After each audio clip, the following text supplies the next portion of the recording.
In May of 1787, a group of America's early leaders met in the city of Philadelphia, Pennsylvania. They planned to amend the Articles of Confederation.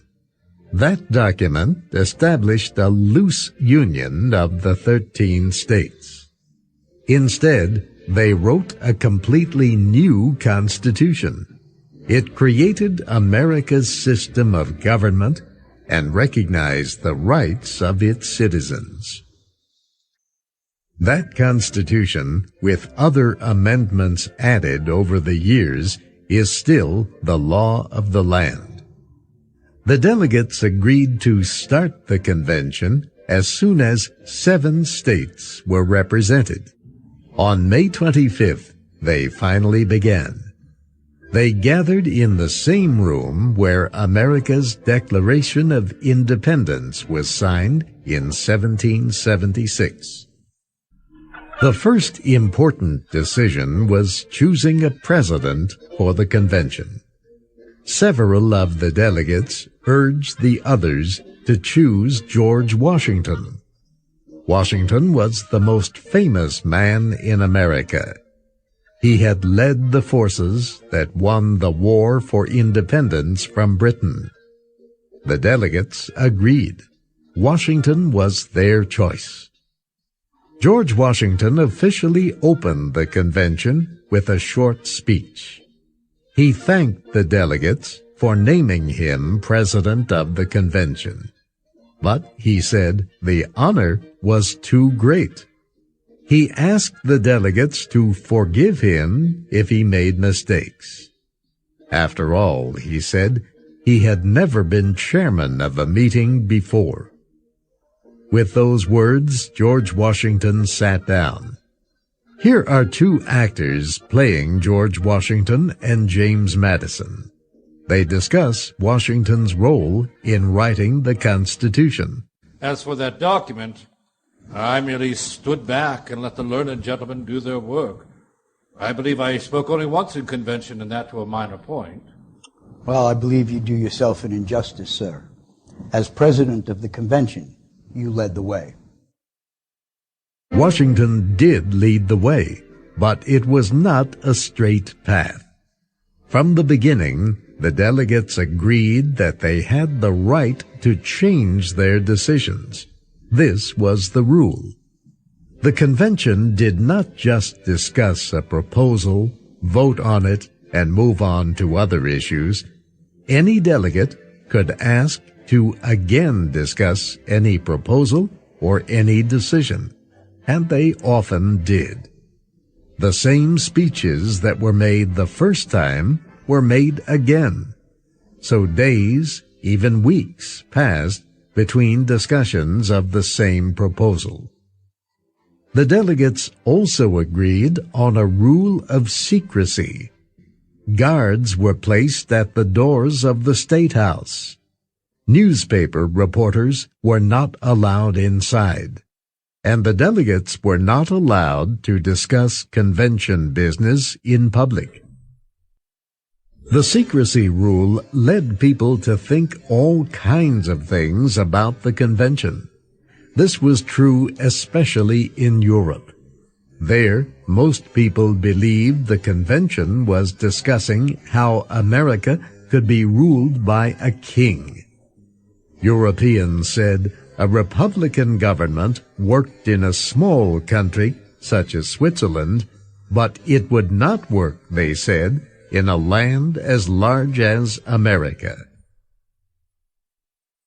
At the time of the convention, Thomas Jefferson was serving as America's representative to France.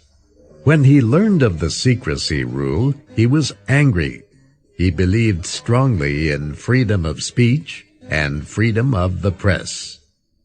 More than 40 years later, James Madison explained the decision behind the secrecy rule. Madison said that if the convention had been open to the public, no delegate would ever have changed his mind after speaking on an issue. To do so would mean he was wrong the first time he spoke. and no delegate would be willing to admit to the public that he had made a mistake. This was Madison's reasoning. If the meetings had been open, he said, the convention would have failed. Another rule helped the delegates speak freely. They used a method of debate known as the Committee of the Whole. It was useful then, and it is still used today in legislatures. Votes taken in the committee are not recorded as final votes. The Committee of the Whole provides a way for people to discuss ideas and vote, but also to change their minds. To have the Philadelphia Convention become a Committee of the Whole, the delegates needed to elect a chairman of the committee. They chose Nathaniel Gorham, a judge from Massachusetts. Each morning at 10 o'clock, the convention met and declared that it was sitting as a committee of the whole. George Washington then left the president's chair. Nathaniel Gorham took his place. Just before 4 o'clock in the afternoon, the Committee of the Whole declared it was sitting again as a convention. Gorham would step down, Washington would take the chair, and declare that the convention would meet again the next morning. This process was repeated each day. Because of these rules, the story of the Philadelphia Convention would be difficult to understand if we told about events day by day. So we will put the calendar and the clock away and tell how each major issue was debated and settled. On May 29th, the delegates heard what was called the Virginia Plan. This was the plan of government prepared by James Madison and other delegates from Virginia. The Virginia Plan did more than suggest changes to the Articles of Confederation. It was, in fact, a plan for a completely new central government. Immediately, the 33-year-old governor of Virginia, Edmund Randolph, proposed an amendment. The Virginia Plan, he noted, spoke of a federal union of states. But such a federation would not work, he said. Instead, Randolph suggested that the central government should be a national government. It should contain a supreme legislature, executive, and judiciary. For a few moments there was complete silence.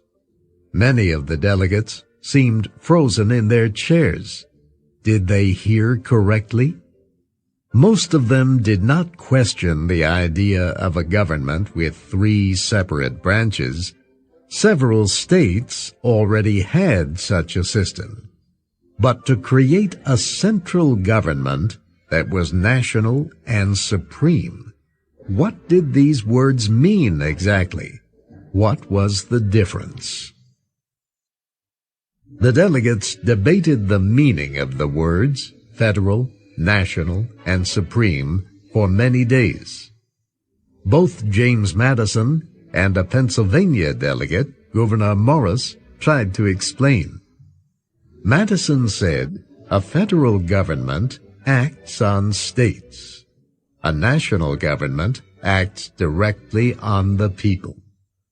Morris gave this explanation. A federal government is simply an agreement based on the good faith of those involved.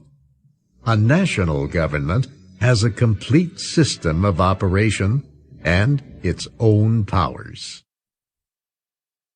Gouverneur Morris pointed out that one day the delegates meeting in Philadelphia would be dead. Their children and grandchildren, he said, would stop thinking of themselves as citizens of Pennsylvania or New York or North Carolina. Instead, they would think of themselves as citizens of the United States.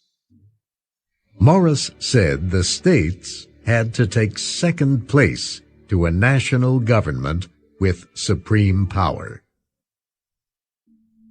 Other delegates presented their own plans for discussion. Alexander Hamilton of New York suggested giving the national government almost unlimited powers. Hamilton's ideas were not popular. After Hamilton's 5-hour speech, one delegate said, "Hamilton is praised by everybody.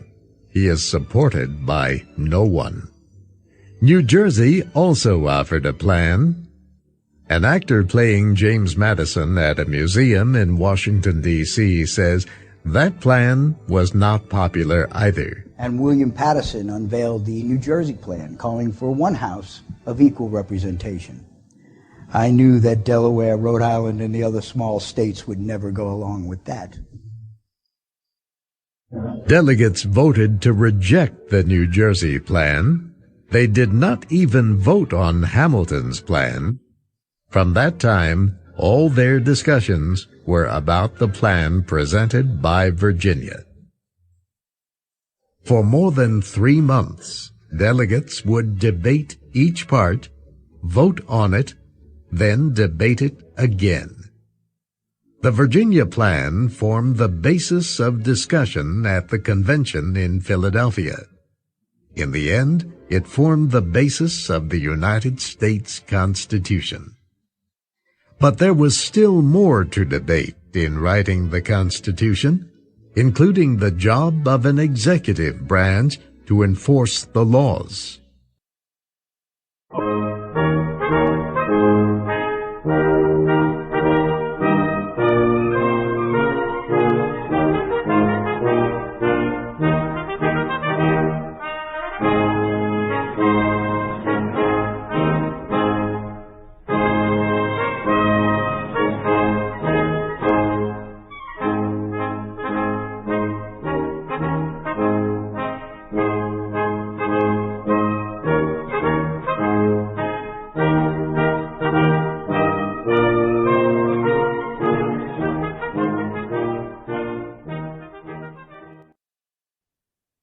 Thank you for watching. Can you do me a favor? Please leave a comment in the comment section below.